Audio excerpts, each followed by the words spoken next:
quiero darle la bienvenida a todos los socios, a todos los invitados, a todos los funcionarios, a la prensa, a este evento. El objetivo de este evento, pues, es acercar a los afiliados de Canadevi, todos ellos desarrolladores, a las principales instituciones de financiamiento de nuestro país. Hablo de financiamiento privado. El objetivo de este foro precisamente es traer a ellos. No buscamos en este momento para este panel o para este día lo que es el gubernamental. Y creo que es muy importante porque me han preguntado con respecto a la CIF, y digo, bueno, hoy era para puros bancos y para puros fondos privados, y va a ser un foro muy interesante. También quiero comentarles que, pues, gracias a la acción inmediata que tomó la banca el año pasado, prácticamente la mayoría de nuestras empresas tuvo la oportunidad de salir adelante en los proyectos que tenían en tránsito, y asimismo nos encontramos con que nuestro sector, con todo y que la pandemia nos había sorprendido, pues, a todos en el país, fue vulnerado, pero muy poco, no como otros sectores, y esto en gran medida por la apertura que tuvimos por parte de la banca. Y bueno, pues ahora ya es momento de pensar en la reactivación económica, ya es momento de pensar en los nuevos proyectos, ya es momento de pensar en la vivienda de nuestro país, y para ello pues hemos preparado una orden del día, pues yo diría que muy apetitosa. Alguien me decía, es larga, sí, pero es muy productiva. Yo quisiera decirles que en la mañana vamos a tener excelentes ponencias, pero también en la tarde, pues todo lo que viene de innovación ahí con las fintechs, crowdfunding, con los fondos de financiamiento. Entonces, los invito a estar aquí. Al final del día, la cultura financiera de nuestros asociados es lo que va a fortalecer a las empresas, es lo que va a dar nuevas oportunidades y sobre todo nos va a permitir seguir moviendo la economía de nuestro país y de nuestras empresas. Y bueno, pues sin más, por el momento quiero dar la palabra a Dani Becker. Dani, bueno, coloquialmente le decimos Dani Becker, pues es el presidente del ABM, y la verdad ha sido parte fundamental para que todo este evento se realice y para toda la cercanía de los bancos. Asimismo, agradezco a todos los socios ya estratégicos, hablo de los bancos, que ya están afiliados a Canadevi, y los que están por afiliarse, pues los invitamos. Van a ver que el mercado es grande, los proyectos son muchos por parte de nuestros asociados, y pues lo que buscamos es crecer. Pues sin más, Dani, te damos la bienvenida. Muchas gracias. Muchas gracias, Alejandro. Gracias a ti, gracias a Gonzalo, gracias a todos ustedes por tenerme en este importante evento. Ya lo dijiste, Alex tiene una agenda larga, entonces voy a tratar de ser breve y ojalá podamos aportar algo. Como ustedes saben, para la Asociación de Bancos de México, para la banca, el sector de vivienda es un sector fundamental. Ahorita lo van a ver en algunas cifras, algunas de estas ya las conocen. Ojalá esto les sirva de algo, pero bueno, quiero ratificarles la importancia que le damos a los proyectos que ustedes hacen. Ya lo habíamos comentado en su momento con Gonzalo, lo hemos comentado, Alex, la vivienda puede representar 7 puntos del Producto Interno Bruto de nuestro país, y más del 70% de los insumos son de carácter nacional. Por eso la importancia de crear todos los elementos junto con los organismos de vivienda. Ya hemos tenido reuniones inclusive pues con los nuevos integrantes del gabinete, y hay un gran interés en crear todos los incentivos y mecanismos para que el tema de la vivienda en las 32 entidades federativas sea un tema de fundamental importancia, y yo simplemente ratificarles que pues cuenten con nosotros, que somos un aliado junto con ustedes de la recuperación. Básicamente la presentación pues está dividida en 6 grandes sectores: la economía y su tendencia, hablaremos hoy de ella, inclusive hoy un dato interesante: Banco de México incrementa su expectativa de crecimiento, el crédito de la banca en una recuperación gradual. Como ustedes saben, y ahorita lo comentaremos, siempre existe un desfase entre el crecimiento económico y el crédito al sector privado de alrededor de 9 meses, y hay una correlación que explica muy claramente el crédito con la recuperación. Ahorita hablaremos un poco de ello. El crédito a la vivienda, como ustedes saben, se ha mantenido sano y creciendo. Hablaremos un poco de créditos a desarrolladores y la banca como un elemento fundamental de acompañar a ustedes en la reactivación económica de nuestro país. Y una visión de la recuperación. Siguiente, por favor. Aquí simplemente comentarles un poco, ustedes ya lo saben, Estados Unidos entró en un proceso de apoyos fiscales de forma pues no vista desde la Segunda Guerra Mundial. Se calcula que los apoyos que están teniendo los Estados Unidos fiscales entre los 1.9 trillones más la nueva más el nuevo apoyo que se está por finiquitar en el Congreso norteamericano de otros 550 billones de pesos, pues es un proyecto que representa más del 20% del producto de los Estados Unidos, una economía de más de 20 trillones de dólares. Evidentemente eso tiene un impacto muy importante entre nuestro país. Y bueno, y como les comenté, pueden ver abajo que siempre existe, de acuerdo, tenemos un análisis que hay un rezago generalmente de 9 meses entre la recuperación o el crecimiento económico, y el crédito siempre sigue la recuperación, y evidentemente pues una correlación muy importante entre crecimiento económico y crédito al sector privado. Simplemente vean las cifras, son alentadoras, inversión bruta pues creciendo, el consumo privado también ya con tendencias positivas, el IGAE también, indicador adelantado positivo, y como ustedes ya saben, prácticamente el 90% de los puestos de trabajo en el Instituto Mexicano de Seguro Social ya recuperados después de la pandemia, que como ustedes saben se contrajo la economía 8,5%. Aquí simplemente, bueno, para que vean lo que ha sucedido en términos de construcción residencial y no residencial, claramente son indicadores de recuperación en el sector de la construcción, y ya lo platicábamos con Gonzalo y con Alex en su momento, la vivienda y la industria han tenido una resiliencia muy importante. Yo les diría que el circuito crédito que no sufrió básicamente ningún decrecimiento fue el crédito hipotecario individual, que se asocia evidentemente al crédito puente. Si bien vimos en un proceso y en ciertos segmentos de algún tipo de vivienda la absorción no era la que estábamos viendo prepandemia, pero lo que sí hemos visto es que el crédito hipotecario individual, y ahorita hablaremos de él, que evidentemente es una consecuencia de la oferta que ustedes producen, ha crecido a tasas del 9%, a tasas reales del 9%.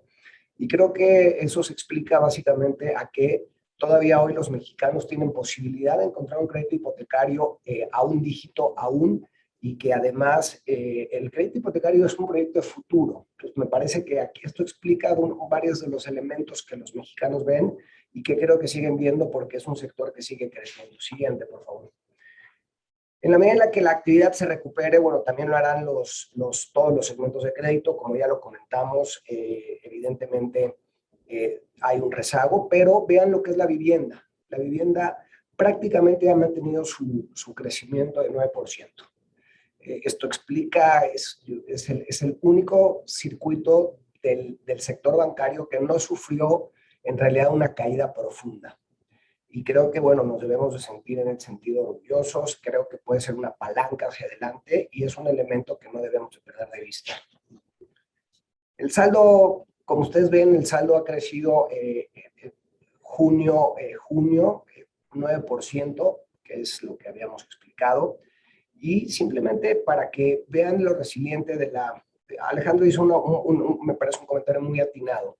La banca fue un apoyo muy importante junto con los reguladores para hacer estos criterios especiales para contener la crisis. Si bien es cierto que parte de estos criterios especiales, donde se le permitió a los deudores no tener que servir ni deuda de capital ni de intereses, atajó de forma muy importante una crisis mucho más profunda que se evitó gracias a esto que Alex acaba de comentar. Pero vean simplemente cómo se ha comportado la morosidad de la vivienda en otras crisis. Vean, por ejemplo, el dato de 16% de índice de morosidad en la crisis del 94-95. Vean, por ejemplo, el índice de morosidad en la crisis del 2008-2009, aunque es importante recalcar que en la crisis del 2008 y 2009, México, por sus controles regulatorios, no participó en las famosas estas hipotecas de la crisis del 2008, y vean qué comportamiento ha tenido la cartera de la vivienda una vez ya viene entrando la pandemia. Es decir, vemos claramente un comportamiento de crecimiento importante y muy contenida en los índices de morosidad, lo cual creo que es muy alentador ver esto. Muestra de ello es que en junio a 21 la colocación de nuevos créditos tuvo un crecimiento anual del 72%. Si bien les puede parecer alto y mucha gente puede cuestionar si la base era más pequeña, sí, evidentemente la base era más pequeña, pero lo que sí vemos es que claramente la vivienda seguirá siendo un motor de la economía, nos empujará el consumo, lo que acabo de comentar de los Estados Unidos, y creo que ahí tanto ustedes como nosotros en esta alianza que estamos fabricando vamos a ser un elemento muy importante en la recuperación económica. Siguiente, por favor.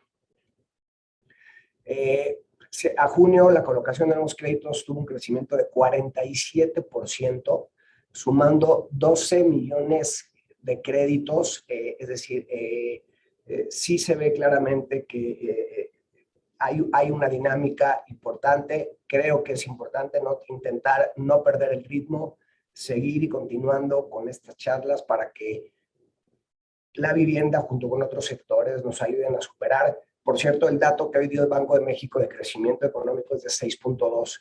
Estoy seguro que de continuar el tema de la vacunación y lo que hemos hecho, podríamos inclusive pensar en un crecimiento aún más robusto. Siguiente, por favor. Como usted, siguiente, por favor. Como ustedes saben, sí hubo una disminución de las tasas de interés. Siempre la disminución de las tasas de interés tiene cierta elasticidad sobre la demanda de crédito. Lo que hemos visto, sobre todo con Banco de México, en el incremento de las tasas, que es el decremento que se vio durante un periodo cuando era toda una política monetaria más laxa, hasta 400 puntos por debajo, desde el punto que vimos la parte más baja, seguimos con una tasa de interés de 4.50 como tasa de referencia. Acuérdense que el impacto generalmente de la política monetaria es en la parte corta de la curva, y lo que estamos viendo es que la parte, aunque han subido la tasa de 10 años, que es con la que nosotros hacemos las referencias para hacer las tasas fijas, todavía seguimos con la posibilidad de tener tasas, como comenté hace unos momentos, de un dígito. Sí ha habido una disminución en crédito a la vivienda y una disminución del crédito a la construcción, pero evidentemente muestran mucho menor impacto que otros circuitos de crédito. Siguiente, por favor. La cartera de crédito puente, que creo que también para ustedes es muy importante, la construcción de crédito puentes, la oferta que ustedes generan tuvo un crecimiento de 2.6, sumando 97,000 millones de pesos, de los cuales 78% es para construcción de vivienda. Y creo que eso es importante porque les puede dar a ustedes un parámetro de que, a pesar de la astringencia que hubo de crédito para ciertos sectores, en lo que se refiere al crédito vinculado y asociado al desarrollo inmobiliario, la banca ha seguido teniendo apetito, a pesar de que tuvimos una crisis que ustedes conocen igual que yo. Siguiente, por favor. Los créditos han alcanzado su nivel más alto en el 21. Se observa una disminución, como ya comenté, de 4.7% anual. Es una disminución importante, pero no considerable y no profunda como se pudo haber visto en algunos otros segmentos de los circuitos de crédito. Siguiente, por favor. Aquí simplemente lo importante es destacar que tenemos ya prácticamente al lado derecho la recuperación, pues prácticamente regresando a sus niveles anteriores. La ocupación formal, como ustedes saben, pues es sujeta a créditos hipotecarios, por lo tanto nos parece que es una muy buena noticia. Y simplemente para destacar en la gráfica del lado izquierdo es el ahorro que tuvieron los mexicanos. Los mexicanos, en lugar de consumir durante la crisis, decidieron ahorrar, y en ese sentido, bueno, lo único es que les puedo decir es que la banca tiene una posición de altísima liquidez y de alta solvencia que está lista para apoyar los proyectos que ustedes tienen en mente y creo que ustedes lo han percibido. Y bueno, la idea es seguir afinando y calibrando los proyectos. Sabemos que ha habido algunas iniciativas por parte de los institutos de vivienda, pero estamos seguros que bien enfocados y bien calibrados tendrán como resultado final un mayor apoyo al sector de la construcción y de la vivienda. Siguiente, por favor. Como ustedes saben, bueno, ya lo comentó Alejandro en su introducción, pues la banca tuvo un rol fundamental para apoyar que no se contaminara el sector real, el sector financiero del sector real. Como ustedes saben, la banca salió más fortalecida después de la crisis. Parte de ello se explica estos criterios especiales, parte se explica también el buen comportamiento de los usuarios, parte se explica los modelos de riesgo que han tenido los bancos y parte se explica la regulación. Simplemente, bueno, estos datos ustedes ya lo saben, se beneficiaron a casi 9 millones de deudores de la banca, fue prácticamente el 22% del total del balance de crédito de los bancos. Y bueno, hoy esas carteras están despertando y aparentemente están despertando de forma adecuada. La siguiente, simplemente para mostrarles un poco a ustedes cómo se hizo el diferimiento de capital e intereses. Y luego, por supuesto, también ha habido reestructuras. Como ustedes saben, pues los bancos permanentemente hacen reestructuras. En el caso de la vivienda, lo platicábamos hace algunos días con Gonzalo y lo hemos platicado con Alejandro. Las materias primas que ustedes producen han crecido, han tenido un incremento muy importante y en ese sentido un incremento de líneas de crédito para la construcción, pues es parte de lo que ustedes están viendo aquí. La intención es ser sensibles a la realidad del país y apoyarlos y que ningún proyecto que sea viable se quede a la mitad. Siguiente, por favor. Bueno, simplemente comentar, ustedes ya lo saben, dos indicadores importantes. El índice de confianza del consumidor y el empresario han ido creciendo. Ya empezamos a ver algunas disminuciones en la tendencia de la pendiente y esto se explica fundamentalmente a el tema de pues, estas nuevas variantes que, como ustedes saben, están generando un cierto temor, no solo en México, sino en todo el mundo. Pues esto va a ser una función del nivel de vacunación. Como ven, ya por lo menos 54 millones de mexicanos tienen por lo menos una vacuna y prácticamente 30 millones de personas ya tienen 2 vacunas. Entonces sería fundamental que el proceso de vacunación continúe para generar certidumbre. Siguiente, por favor.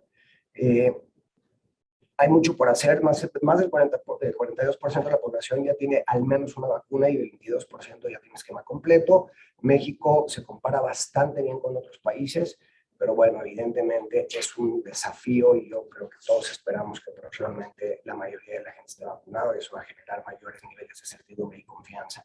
Simplemente para que vean el índice de capitalización de la banca por encima de 18%, el regulatorio es 10,5%, la liquidez de la banca muy sólida, 231% de los índices de liquidez, no quiero entrar a cosas técnicas, la cobertura de cartera vencida muy bien reservada, porque ustedes saben, hubo muchas de las reservas que se crearon fueron voluntarias, no sujeta a regulación, pero los bancos voluntariamente, derivado de la crisis, decidieron generar reservas adicionales y el índice de morosidad del sistema en su conjunto es de 2.5, es decir, pues estamos listos y preparados para continuar con la reactivación económica y con el crédito de la banca al sector privado. En el sentido, la siguiente gráfica es comentarles que también una de las cosas interesantes que vimos es el comportamiento de los mexicanos, como ya lo comenté hace unos momentos. En lugar de ahorrar, en lugar de consumir, decidieron ahorrar. La banca capturó alrededor de 1.4 billones de pesos adicionales de liquidez. Y eso, bueno, creo que tiene diferentes explicaciones interesantes y sobre todo, pues una gran conciencia de los mexicanos en tiempos difíciles de que era fundamental ahorrar y además con gran satisfacción hemos visto que los mexicanos eligen fundamentalmente a los bancos como su mejor alternativa de ahorro, a pesar de que hay ciertas opiniones diversas con respecto a la función de la banca. Bueno, creemos que parte de lo que se ha logrado es un gran nivel de confianza en las instituciones bancarias. Prueba de ello es que tuvimos más de 1.4 billones de pesos de liquidez.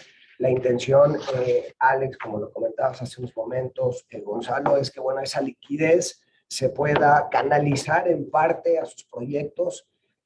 Como ustedes saben, personalmente, pues tengo mi corazón está de forma importante con su industria, la entiendo, la conozco a muchos de ustedes personalmente.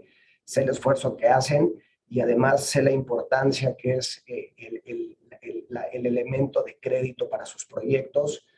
Sabemos que algunos, bueno, a veces no corren a la velocidad que ustedes quisieran, pero quiero avisarles que en la banca estamos convencidos, estamos seguros y les ratifico y se los quiero que quede muy claro, la banca va a ser un aliado de ustedes de cara a la recuperación económica y si en este sentido lo platicábamos Gonzalo y yo hace algunos días cuando hicimos esta firma de colaboración, seguramente en este proceso de cambios de algunos institutos de vivienda tendremos que dialogar y hacer los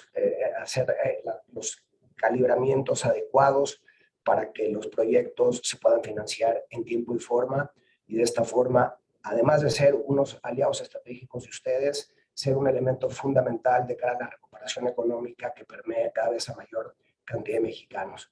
Pues por mi parte, Alejandro, solamente pues agradecerles su invitación a este importante foro, ratificarles que en la Asociación de Bancos tienen un aliado, en mi persona tienen un amigo y que cuenten con nosotros en todo lo que podamos hacer para que la industria siga creciendo.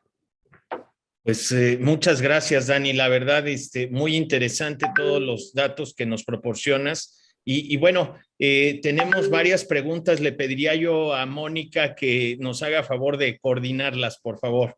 Claro que sí, Alex. Muchas gracias y muchas gracias al presidente de la ABM. Por cuestiones de agenda, el presidente de Canadevi Nacional tuvo que ausentarse un momento del foro financiero. Por lo tanto, las preguntas de la prensa van a ser respondidas por el presidente de la ABM y por el vicepresidente de Financiamiento, Alejandro Vargas. Empezamos con las preguntas de Ernesto Gloria, de Núcleo Radio 1000. La pregunta es para Canadevi. Hoy, a la mitad de la actual administración federal, ¿qué balance hace la industria de la construcción, en especial en lo que no se ha alcanzado con el gobierno? ¿Qué es lo que aún queda pendiente? ¿Qué esperan para la segunda mitad de la administración?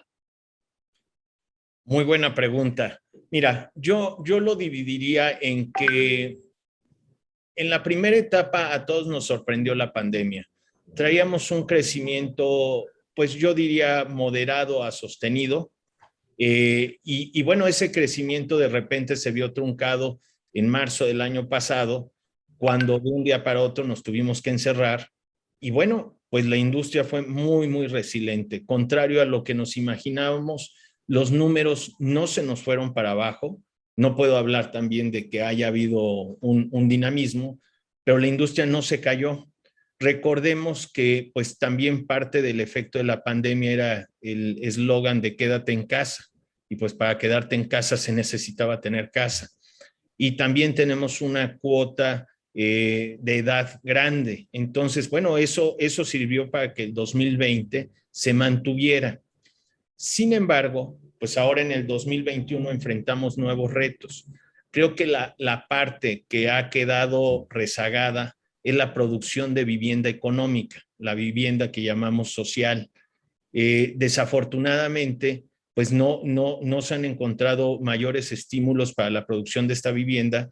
Como bien mencionaba hace rato Dani, también el encarecimiento de los materiales y todo eso nos ha hecho que sobre todo este segmento de vivienda económica se nos haya quedado un poco atrás, más no así lo que llamamos vivienda tradicional y vivienda media. Esos dos segmentos de arriba siguen estando muy dinámicos y es con lo que se ha sostenido la industria. Quisiera yo decir, sin un optimismo desmedido, que tenemos la posibilidad de crecer este año. Tenemos que ver cómo cierra el último trimestre del año, sobre todo ahorita con las nuevas reglas de Infonavit, pero hay indicios de crecimiento. Una siguiente pregunta de Ernesto Gloria. ¿La industria de la construcción de vivienda tiene interés o en su caso participa o participará en la construcción de infraestructura que la iniciativa privada ha acordado con el gobierno federal? Mira, la respondo yo también.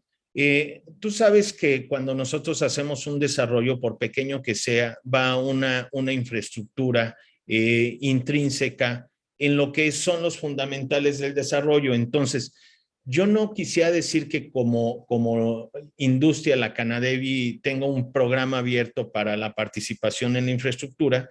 Sin embargo, para lo que es infraestructura primaria, que tiene que ver con dotación de servicios básicos como agua, drenaje, luz, telefonía, incluso conectividad, pues en eso estamos muy activos porque prácticamente todas nuestras viviendas llevan esos ingredientes y son lo que también nosotros aportamos a las ciudades.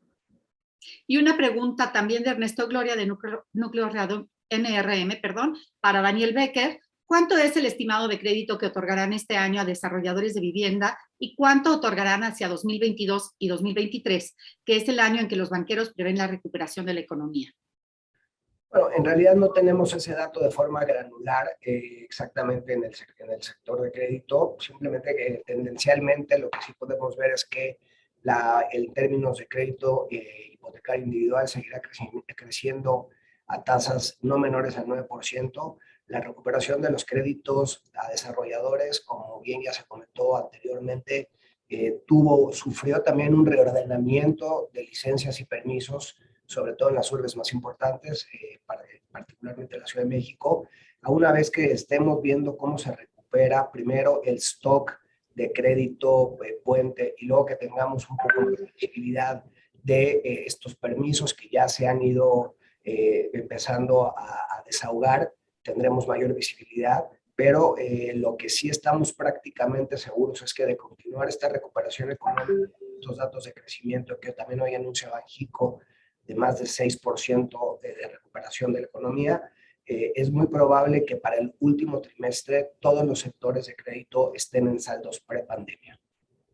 Una pregunta de Mariel Zúñiga en concreto para Daniel Becker. ¿Cuánto es la estimación de continuidad de créditos accesibles hipotecarios con tasas aún bajas? Bueno, esa es una pregunta, Mariel, gracias por la pregunta, es una pregunta difícil. Nuestra sensación es que en la medida en la que, acuérdense que generalmente, primero, importante destacar que los créditos hipotecarios individuales, que generalmente se hacen a tasa fija, y entonces el usuario sabe cuál es la tasa que tendrá que pagar por los próximos 15 o 20 años, realmente se hacen con la tasa de 10 años, es decir, el swap de tasas se hace con la tasa de referencia de entre la tasa de 7, lo que se llama T-swap de 7 o de 10 años. Creo que es importante mencionar, como lo hicimos hace algunos momentos, que el hecho de que Banco de México se esté anticipando ante posibles formaciones de precio por los choques de oferta, genera mejores expectativas inflacionarias y ancla las expectativas inflacionarias. Por lo tanto, es difícil contestar esta respuesta, Mónica, porque depende mucho de variables, pues que algunas inclusive no dependen del gobierno mexicano. Si los Estados Unidos también empiezan a percibir que tienen presiones inflacionarias, que los últimos datos son bastante halagadores en ese sentido y parece que hay holgura de producción. Pero bueno, como dije, la tasa T-swap de 7 y 10 años se ha mantenido estable y nos parece que una de las razones es que esa tasa generalmente refleja en los mercados la expectativa de inflación. Y hoy lo que vemos es que sigue en niveles adecuados para seguir ofreciendo tasas a un dígito. ¿Qué pueda pasar en el futuro? Pues dependerá básicamente de dos elementos. Qué tanto la formación de precios afecta la inflación en nuestro país y qué tanto la formación de precios afecta la inflación en los Estados Unidos y que ellos no tengan la necesidad de subir su tasa de largo plazo. Entonces, una pregunta que no tiene una respuesta definitiva, pero hoy lo que sí vemos es que el mercado sigue permitiendo otorgar créditos a un dígito. Otra pregunta de Mariel Zúñiga para Canaderi. ¿Cuánto han subido los precios este año? ¿Cuánto pueden conservar los precios de las casas con un aumento estimado a no más del 10% este año? Mira, ayer que tuvimos nuestro consejo me tocó dar este dato que sí es publicado por la Sociedad Hipotecaria Federal.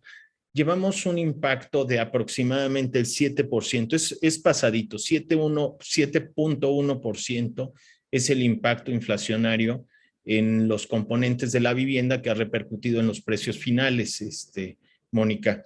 Y yo quisiera dar un dato, aprovechando el micrófono, un dato, pues creo que es muy importante ahorita para nuestro foro, de la expectativa de crecimiento de nuestra industria. Estamos esperando construir aproximadamente 250,000 viviendas para este año. Entonces, sí hay nuevos registros en RUP, sí se percibe un crecimiento. Vaya, insisto, todo esto es con moderado optimismo, pero al final de cuentas es una industria, como ya lo dije, resiliente. Y bueno, sí se espera, ya lo dijo Banco de México, o sea, se espera un crecimiento y creo que nuestra industria tendrá ese ingrediente para el cierre de 2021. Tenemos muchas preguntas, así que sigo. De expansión, de Luz Helena Marcos, voy a leer las 3 preguntas que hace para que Alejandro y Daniel nos hagan el favor de contestarlas. Quiere saber si la alianza incluye algún tipo de tasa preferencial. ¿Los mexicanos van a poder solicitar el crédito con el banco que prefieran? ¿Qué entidades son las que detectan con más potencial para la adquisición de vivienda? ¿Y cuál es el costo promedio de las viviendas que ofrece esta alianza? ¿Y cuáles son los requisitos? Pues bueno, gracias, Dani.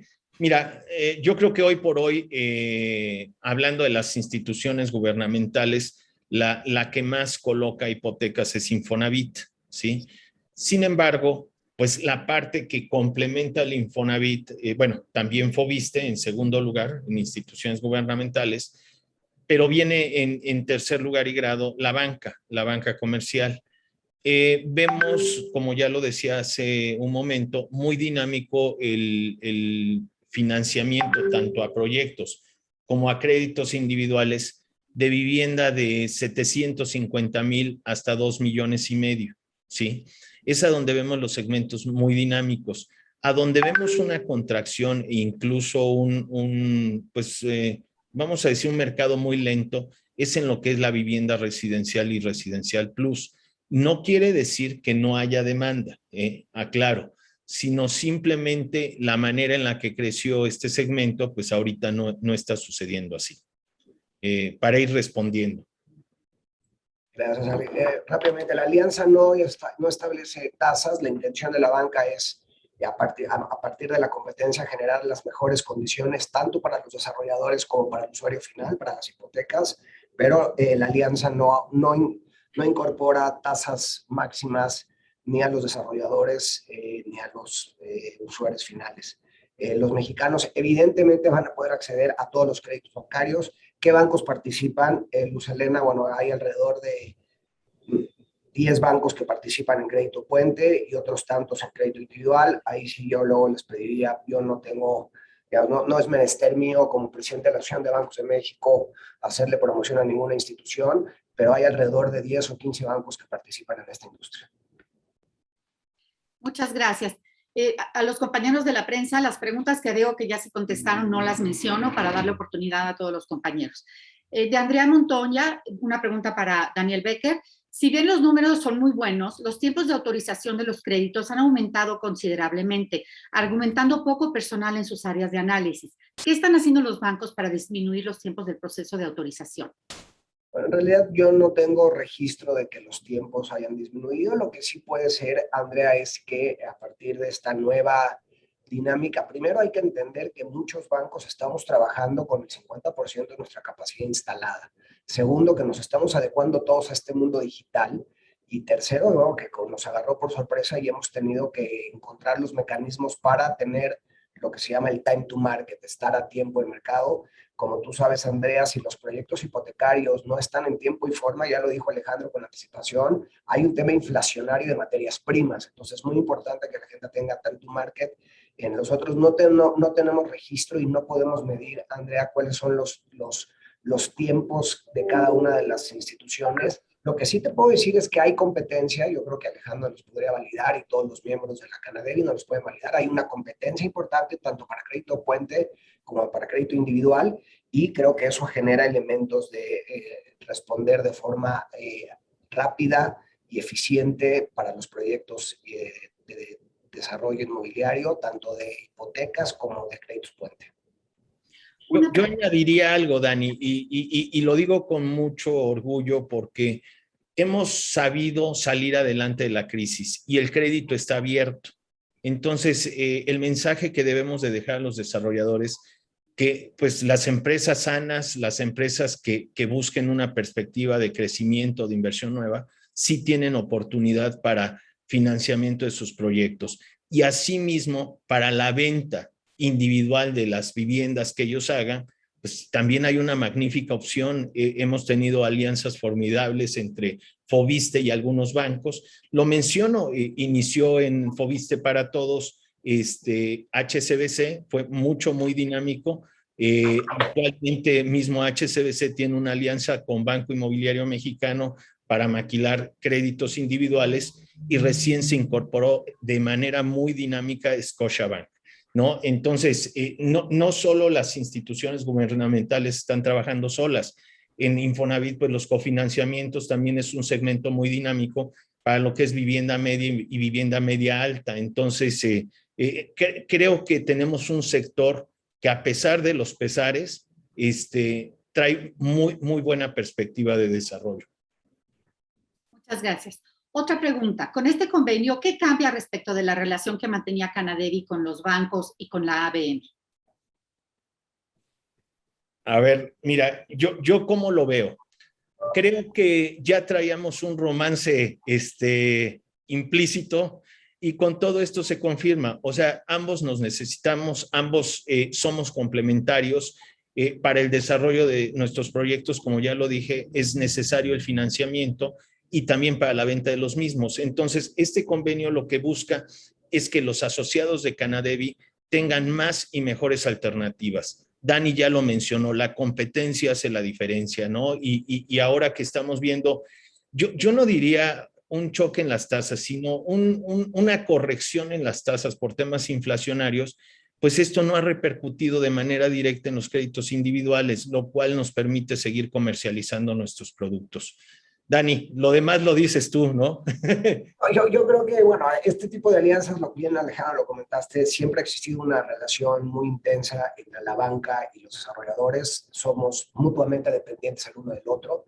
Y creo que esta alianza lo que hace es poner a la disposición de toda la Cámara las capacidades de la banca, pero además no solo poner las capacidades, sino también tener la posibilidad de revisar, Mónica, ya sea una pregunta de los tiempos, ya comentó Alejandro estas nuevas disposiciones de los institutos de vivienda, en particular el Infonavit. Es decir, una parte de esta alianza también es tener una comunicación de forma muy constante y permanente para ir calibrando los diferentes aspectos para poder ser mucho más ágiles y cumplir con nuestra función.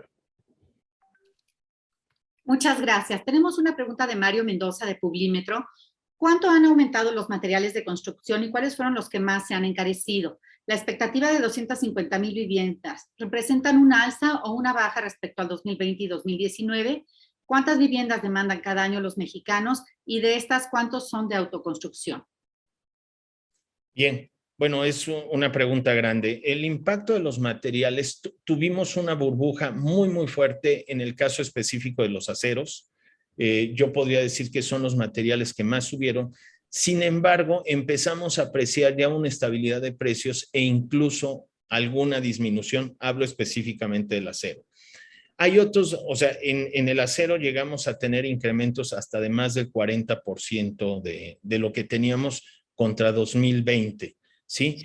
Y hay otros insumos que también, por ejemplo, aluminio, vidrio, el cemento, han tenido incrementos en menor medida, no tan impactante como la del acero. Sin embargo, ¿a dónde incide la mayor inflación por segmento de vivienda? En la vivienda económica. Al tener pocos componentes, el acero ser un componente fuerte dentro del costo, implica muchísimo más impacto, ¿no? Entonces, bueno, ya lo mencionaba yo hace rato, lo que llevamos ya de aumentos consolidados va aproximadamente en el 7%, 7.1% según cifras oficiales. Y bueno, lo que buscamos es, en cuanto al número, 250,000, pues no será el mejor año, pero recordemos que también la industria venía viviendo una especie como de asentamiento, es decir, mejores créditos más que más créditos, ¿no?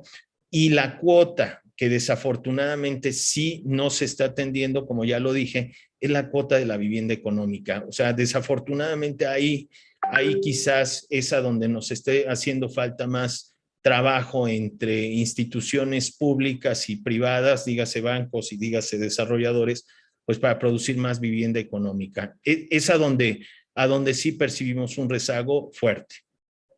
Una pregunta de Miguel Ramírez de Dinero, Negocios y Finanzas para Canadevi. ¿Qué tanta posibilidad tienen los desarrolladores de acceso a financiamiento de instituciones extranjeras? Bueno, Dani, yo quisiera comentarlo. No es de ahorita, es ya de varios años. En la tarde lo veremos, por ejemplo, los financiamientos que llegan incluso de Sociedad Hipotecaria Federal, pues vienen de instituciones gubernamentales extranjeras, o sea, como la KfW, el BID, que son instituciones que financian a nuestras instituciones.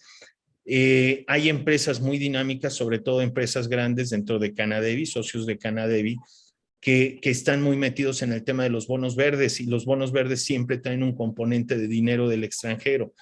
Asimismo, pues ahorita en todo el tema del crowdfunding, en el tema de los fondos, pues sí se acercan fondos a nosotros, sobre todo empresas estables, empresas con trayectorias para inversión en proyectos. No duden que México es bien visto en el tema, vamos a decir, inmobiliario, específicamente en el hipotecario, y pues no duden que esto se incremente si las cosas mejoran, ¿no? Recordemos que nosotros dependemos directamente del empleo y quizás esa es la variable que ahorita nos pudiera estar deteniendo en el crecimiento. Para que alguien tome una hipoteca tiene que tener empleo. Una última pregunta para mantenernos en agenda. Le pido a los medios de comunicación que si necesitan agendar una entrevista con el presidente de Canadevi o con el presidente de la ABM, se dirijan directamente a sus contactos de prensa, porque tenemos que seguir avanzando en el foro. De Felipe Ibarra, pregunta para Daniel Becker. ¿Qué se está trabajando con bancos para que existan más bancos abiertos a nuestra industria? Todos los bancos nos ligan directamente con construcción general, sin embargo es una industria distinta con mercado distinto. Gracias, Felipe. Bueno, ahí es difícil de responder. Cada banco tiene sus propias definiciones de modelo de negocio. Cada banco ha ido desarrollando diferentes capacidades para atender a los usuarios y no creo que pudiéramos determinar y la ABM no tiene ninguna capacidad de incidir en qué segmentos los bancos quieren participar, pero como ya bien también lo comentó Alejandro, hay muchos bancos activos en los dos segmentos y también hay varios fondos de inversión del extranjero que participan junto con inversionistas locales. Entonces yo creo que eso complementa bien la oferta, pero la ABM no tiene ninguna capacidad de ingerir y tomar decisiones respecto a qué de segmentos quiere atender las diferentes instituciones. Muchas gracias. Para continuar en tiempos de la agenda, le quiero agradecer al licenciado Daniel Becker-Feldman, presidente de la Asociación de Bancos de México, y al vicepresidente de Financiamiento de Canadevi Nacional, el arquitecto Alejandro Vargas Barroso, el tiempo dedicado a esta conferencia de prensa, sesión con prensa, y estamos seguros que este acuerdo va a traer muchas cosas buenas para México y para las familias mexicanas que están buscando comprar una vivienda. Continuamos con el video de Casa Sara. Muchas gracias. Muchas gracias. Gracias por la invitación. Buenas tardes. Saludos, Dani. Muchas gracias. Adiós. Gracias.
Canadevi está contigo.